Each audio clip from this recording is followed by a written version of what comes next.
But yeah, first off, we're gonna talk Darnell Mooney. Darnell Mooney is out here looking like Allen Robinson's bitch. Yeah, so it's funny. In one of my leagues, I was trying to find a sneak. It's a double flex league. I was trying to find a sneaky double flex to like a second flex guy to throw in there for some upside because I was down from Thursday night. Marvin Jones gave me a stinker with like 5 points or something like that. So I was on the waiver wire and I see Darnell Mooney there and I'm like, oh, dude, I'm grabbing Mooney for sure. But then I realized I was like, oh, I have Allen Robinson, and I was like, there's no way I can start Darnell Mooney and Allen Robinson. And in my head, I'm thinking like, obviously Allen Robinson should be better than Mooney hypothetically, but that's what you would think. But I mean, this is the NFL and fantasy football and whatnot. But Mooney comes out and has the better game, gets you 5 catches for 125 yards. And hashtag interesting stat right here. Darnell Mooney has actually played more snaps than Allen Robinson, and he has more targets than Allen Robinson, which is just insane to think about. Yeah. So Darnell Mooney's 55% available. He was kind of a guy we'd been talking about in draft season, a guy we talked about. I feel like he's kind of like the Sam Darnold of the receivers where we keep talking about Mooney, And it took a while. Maybe this, a couple tough matchups for the Bears. I mean, last week was just a brutal matchup against the Browns on the road. Well, then the week before, they just forgot to get dressed for that day or something. I don't know. Yeah, so it's just, Darnell Mooney, a really good, really talented wide receiver in the NFL, and you see it here. He finally shines. So it took a while for the Darnell Mooney breakout game, but I think there are more games like this in the future for Darnell Mooney compared to what we saw in the first 4 weeks. Yeah. And this is another one of guys where this is another one of Dre's dudes. Like if Dre was here, he'd be like, this is my dude, this is my guy. I know Dre loves Darnell Mooney. And you saw a glimpse of what he's capable of doing last week against the Lions. So, yeah, I like Darnell Mooney. Totally. What's his percentage available? Do you know? He was 55% available. That's crazy. So, yeah. Throw him like, I would rather have I mean, at this point, are you taking Darnell Mooney or like Ayuk? I'll take Mooney. I mean, I got to take Mooney. Like, it's just, at this point, yeah. I felt bad, because a couple weeks ago, or I think it was like 2 weeks ago, we were telling people like play Mooney on the start him, sit him live stream. And obviously he had a bad game, but I mean, a week too early or a week too late, I guess you could say. But yeah. I mean, yeah, just to see what he's, a guy, average 5 catches, 125 yards. That's what he is. He's a big play guy. Yeah. Down the field. He can stretch the field. So little Bears A.J. Brown. Yeah. Let's go on to DeVante Parker. Of course, you threw it in there, didn't you? You had to throw a Dolphins player in there. Last week you did Gesicki when we talked about the tight ends. This week you want to talk DeVante Parker. Fucking, let's hear it, dude. Hey, but Gesicki came out and balled, did he not? Hey, Gesicki did. He did. Remember, we had some people in the comments. They were saying, Goosecki. Goosecki, yeah. Goosecki did not give you a goose. Goosecki got you some points right there. I think Gesicki finished like 5 for 57 and a tug or something like that. Yeah. But yeah, I mean, you know me. I'm a big DeVante Parker fan. I think I love DeVante Parker, and I always say, he raped Stephon Gilmore, so I feel like he's almost like. The thing with DeVante Parker is like he doesn't create the best separation, so like he's never open, but he's open, if that makes sense. Right, you can throw it to him in coverage. And and it's like if you see some of these highlights right here, like he's not really open, but these are some Fitz magic highlights where he's just peppering him with targets. It's like just throw the guy the ball, and he will out muscle and out jump and outplay the defender 90% of the time, and that's why he was drafted in the first round, because that's just the type of receiver he is. It's like, I don't want to compare him to Megatron because he's nowhere in the league of Megatron, but it's almost like that type of style receiver where like Megatron was like, he could be like double covered, but you just throw him the ball and like he's just gonna out jump everybody and go get it, And I feel like that's what DeVante Parker does. And for what it's worth, Jacoby Brissett is, for a lack of a better word, a pussy and will not throw him the football, but. Parker's available in like 40 to 75% of the leagues.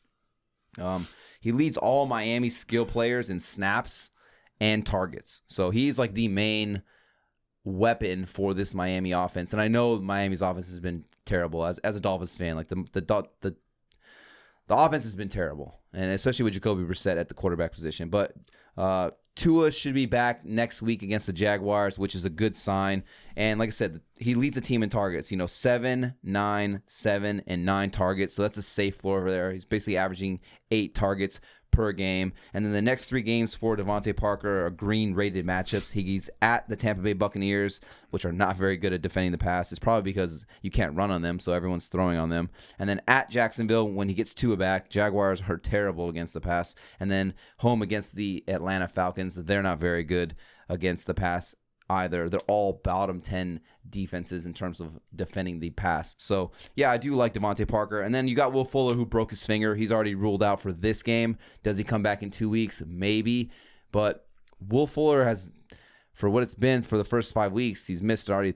He's going on his 3 games he's missed so far, and he just hasn't really been, heavily incorporated in this offense, where DeVante Parker's been, like I said, giving you 7-9 in terms of the target area. So he's been more of like the consistent guy that they go to compared to a guy like Will Fuller. I know we had that one game where Waddle had like 12, 13 targets, but Waddle's had some games where he's had like 4 or 3 targets. Yeah, so it's inconsistent, whereas DeVante Parker, it's like you know what you're getting. You know what you're getting there. So, yeah, I do like DeVante Parker here. He's more like in that wide receiver 3 range, flex range. If you're like in a double flex league or a 3 wide receiver league, I do like him as a 3rd wide receiver or like a double flex. Yeah, I like it. Yeah, DeVante Parker, I'm just shitting on you earlier, but it's a solid. I think it's a solid waiver pickup. I'm not mad at it. Yeah. Yeah. What was his availability? 40 to 75% available. We saw that one year when he was just getting peppered with targets, with Fitz. He finishes like a top 10 receiver. Yeah. The guy was just balling. So we know he's capable of getting it done when he gets the targets. It's just the quarterback play right now. And right now he's been getting the targets, and knock on wood, one of his biggest knocks is not being able to stay healthy, not being able to stay on the field, and he's been able to do that so far. So if he can play a full 16 game season, 17, 17, sorry, yeah. He might be a good value for you if you can pick him up now off the waiver wire. For sure. DeVante Parker. Okay, Hunter Renfrow, the Las Vegas Raiders wide receiver. Every time I've turned on one of these Raiders games, it does seem like every 2 seconds Hunter Renfrow is getting thrown the ball. Yeah. Besides that one game where Darren Waller got literally everything. But yeah, Hunter Renfrow, I think in full point PPR leagues, he's a great wide receiver, Matt. Yeah, for sure. If you listen to the podcast, you've heard us use the term lunch pail guy, where the guy just comes in, gets the job done, and goes home. That's what Hunter Renfrow is. He's like a modern day. He's turning into a modern day Wes Welker, a modern day Julian Edelman for the Raiders here. When you have I think Julian Edelman's a great comparison. Yeah, when you have a guy like Ruggs who can take the top off, you have to account for that. So you have to have a safety over the top. And then when you have a guy like Waller, you're double teaming him. So now that kind of leaves a guy like Hunter Renfrow to kind of just eat in the middle of the field, on these short intermediate routes. Like I said, PPR, I have it right here, PPR guy, exclamation point. Yeah. And a guy who's, like I said, lunch pail guy. This guy's one of the best route runners in the league. And maybe you wouldn't realize it just, looking at him or just, watching this Raiders offense. But if you guys are racist and you see he's white. But it's saying, but like this guy is a really good route runner. And for what it's worth, 11 or more PPR points in all 4 games. He leads the Raider wide receivers in targets. He's getting around 7 to 8 targets per game. So, yeah, if there's a receiver who's going to get me 7 to 8 targets per game, I just said it about DeVante Parker. Give me a guy like Hunter Renfrow if you just want a safe floor. He's in that like Cole Beasley range, and I think even Anthony was talking about it a couple weeks ago. He's going to be one of those guys where, he's a top 30 receiver, and like we're still talking about him. Like, hey, he's on the waiver wire, go get him. He's on the waiver wire, go get him. And it's like at this point, I hate to say it, the name that just jumps into my mind is like a Brandon Ayuk. You know what I'm saying? It's like, is it the name of Ayuk and what we saw, what he did last year? Like you're holding on to that glimmer of hope, but then you have a guy who's just, it's like Ayuk's like the dime piece that you're trying to date, and you're just like, yeah, there's a shot, I can get it, But then you got Hunter Renfrow, who's just a solid 7, dude. Who's just and who cooks food for you, dude. Yeah, back massages, they dude. feeding me, they treat me You're good. just like, nah, dude, I don't want Hunter Renfrow, dude. I want that Ayuk who maybe can be a 10, dude. And you're just holding out for it, but it's like, dude, Hunter Renfrow's out there, and he's just waiting for you to swoop him up. Hunter Renfrow's like Jamal Williams. Yeah. They treat me good. They treat me good. Take me to dinner. Well, yeah, I'm not mad at it, especially in PPR leagues. Hunter Renfrow, a guy who, I mean, you're never going to be like, oh, Hunter Renfrow lost me my week. Exactly, yeah. PPR consistency. That's what we're looking for. Okay, let's go on to the boy. We talked about him last week. I'm pretty sure we're talking about T.Y. Hilton, the Indianapolis Colts select Andrew Luck. Just kidding, he's gone. Yeah, so T.Y. Hilton, what's the news? Why we have him in here? I just wanted to throw him back in here just to remind people, hey, grab him, stash him. Maybe you don't have to use a waiver wire claim on him because he's still widely available. If you got fab, maybe throw $1 on him. I've just been stashing him in a lot of leagues, and this is a high risk, low risk, high reward. Low risk, high reward. Yeah. So you get him for dirt cheap, and if he can come back and be, we saw T.Y. Hilton turn it on towards the tail end of last season. If you picked him up last year, he might have helped you win your fantasy championship last year. He was getting you like 20, 30-point games. It was like insane, And I would like to think that Carson Wentz is at least up to par for what Phillip Rivers was able to do last year in this offense. You want to say better maybe because he was younger and he's got a better arm, but who knows with Carson Wentz. But yeah, this is a grab and stash guy for me because when he comes back, it's going to be him. It's going to be Michael Pittman. I'm not really worried about Paris Campbell. I'm not really worried about Zach Pascal. I think Pascal's a good NFL receiver, but in terms of who's going to be like the big dog when T.Y. comes back, I think it's T.Y. I think it's Michael Pittman. I think that's how this Colts passing offense moves through the air is through those two guys. So yeah, go give me a guy like T.Y. and if he pans out, boom, you got him for free. Basically, dirt cheap. For free $99, baby. And if he doesn't and he comes back and he's a bum, then you just drop him back to the waiver wire. And then you drop it like it's hot. But I would argue, or I would lean more towards I think T.Y. comes back, and I think he comes back and he does pretty decent at least. I think he can be at least a good flex wide receiver for you when he comes back. I think you're right with Michael Pittman being kind of like maybe more the guy now, but those other guys, I would take T.Y. Hilton over Paris Campbell and Zach Pascal for sure. Yeah. 100%. Yeah. Grab and stash, baby. Let's go on to is this the last wide receiver we're talking about here? Jamison. We got him and then one more. Okay. We got Jamison Crowder for the New York Jets. He's coming back, lighting it up. The Jets take on the Falcons. The Falcons are not very good against the pass. Am I correct on that one there, sir? Correcto mundo. What do we got for him, Johnny? A brand new car. Frick yeah, I love cars, dude. Driving and stuff. But yeah, what about the clam chowder, dude? Do you like it? Jamison Crowder. I'm not mad at it. It's like, we loved Jamison Crowder last year, so it's obviously there's a lot of new changes in New York this year as compared to last. You got Corey Davis, you got a completely different quarterback, you got Zach Wilson throwing the ball, no more Adam Gase. So yeah, I'm not mad at it. I do think Jamison Crowder is still really good, but I don't know if I'm gonna. Are you gonna add a waiver claim for him? See, I would not. I think it was his first game of the year. It came out. I think he had like 6-7 catches on 9 targets, 60, 70 yards, whatever it was. So good game for him, but they did play one extra quarter of football compared to the rest of the teams, because they went to overtime. Yeah. I do think Jamison Crowder is a super talented receiver. Obviously, like I said, we're pretty big on him or pretty high on him. But the rookie Elijah Mitchell did not play this game. So I want to see what it would be like or how like Anthony always says, like the piece of the pie. I want to see how the piece of the pie gets split up when you have Corey Davis, Jamison Crowder, and Elijah Mitchell out there, the rookie out of Ole Miss. I want to see how the targets are distributed there. I still think Corey Davis is the alpha in this offense. I think, him and Zach Wilson have a bromance going on. So It's who's going to be second fiddle. To me, is it going to be he's the one, obviously, Corey Davis. So is it going to be Jamison Crowder's like the 2A and Elijah Moore is the 2B? Like, are they like the same guy? So I'm not sure if I'd be throwing in a claim for him. Depending on if Elijah Mitchell plays or not. Elijah Moore, my bad. Elijah Moore. If Elijah Moore plays or not, then I would be, if he's out, then I'm like, okay, I don't mind playing Crowder because I feel like, he's going to get more targets. But if Elijah Moore is in, then maybe Crowder gets less targets. Yeah, and by the way, don't correct him in the comments like you guys always do.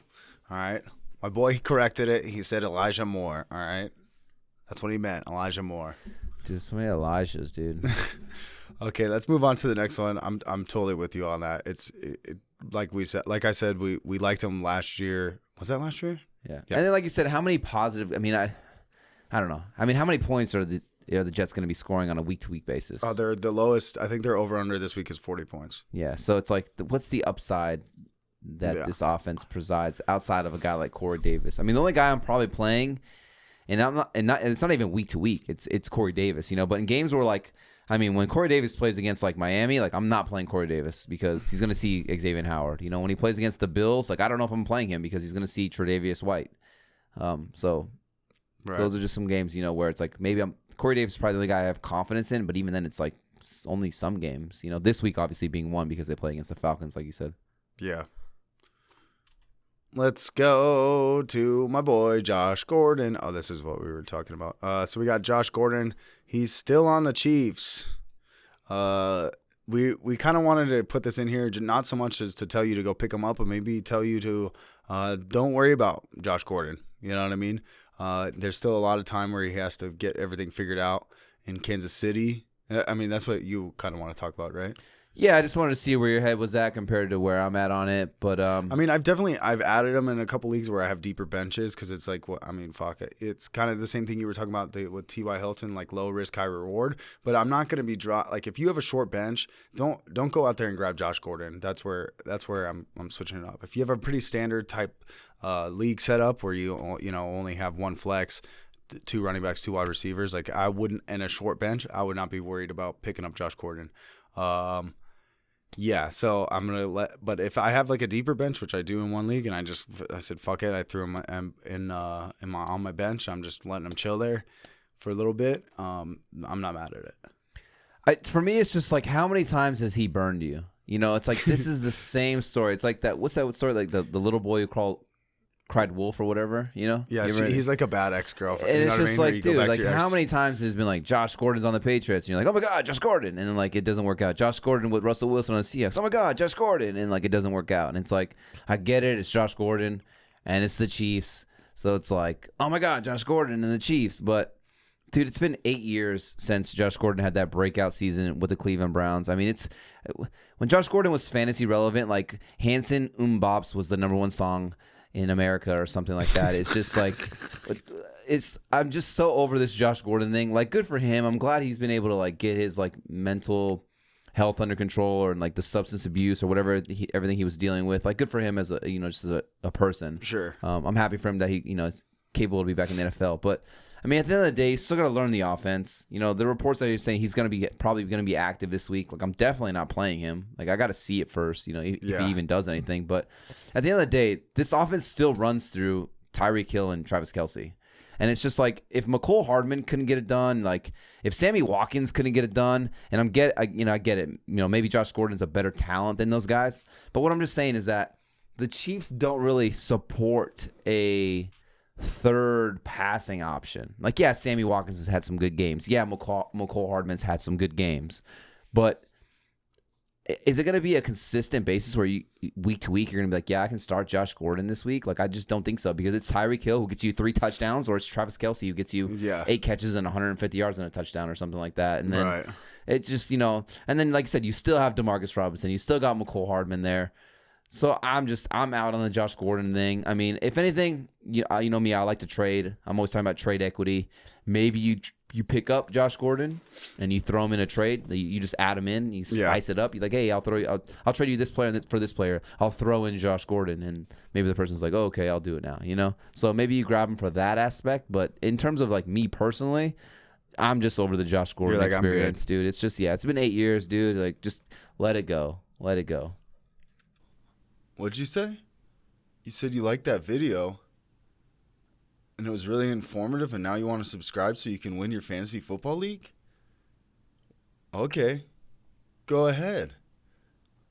You wish that we would live stream and answer fantasy football questions every Sunday before the games? Okay, they sure do. AVG Fantasy Football has your back. Did you get what I did there? It was a little Dora the Explorer, a little back and forth. Like, we weren't actually talking, but you thought maybe you did. Yeah, you thought. Yeah, I convinced you. It's called acting. What else did you say? You said that you want to be able to call in while we do live streams? Hey, should I start McCaffrey? Well, yeah. Here it is. This is an example of what's going to happen. Hello? Yes, I'm curious. Should I start Dalvin Cook? Then this is us. Yeah, obviously you should play Dalvin Cook because Dalvin Cook's like really good. So I'd say, it is matchup proof. So put him in your lineup. It's that damn easy.